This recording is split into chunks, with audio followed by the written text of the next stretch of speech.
اكتر حاجة بوظت مشروعي في البداية في اول شركة عملتها ان ما كانش عندي وقت منظم. اي وقت بشتغل فيه، اي وقت بنام، واي وقت بصحى، ما كانش عندي وقت منظم، لدرجة ان كان في فرص بتجيلي الناس تعمل معايا تعاقدات ممكن تنقل لي البيزنس بتاعي، بس بسبب عدم تنظيمي للوقت واهتمامي بالوقت كنت بنام في وقت ما هم بيجوا يستنوني في المكتب بتاعي وانا ما باجيش، فبيمشوا فبياخدوا عني افكار سلبيه ودوت ضيع عليا فرص كتير.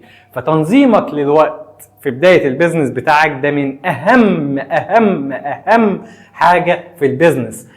التزامك بالوقت، تنظيم العمل بتاعك بالوقت، مواعيد للفتح، مواعيد لقفل البيزنس، مواعيد للعمل، مواعيد والتزام في الميعاد اللي انت اديته والوعود اللي انت قطعتها مع العملاء والشركاء وغير العملاء والموردين. هو ده اكتر حاجة هتخليك تتميز وتبرز في السوق، تخلي المشروع بتاعك يشتغل بشكل كويس، وهيخلي العملاء يعتمدوا عليك، وهيخلوا الموردين والشركاء يثقوا فيك. فعلشان كده الوقت مهم جدا. ولو ما تعرفنيش، انا محمود فرج، صاحب شركة اي خدمة في البيزنس لتطوير الاعمال والتسويق. ونصيحتي ليك اعمل لي متابعة واشتراك علشان هتستفيد مني في سلسلة حلقات اخطاء البدايات في الشركات.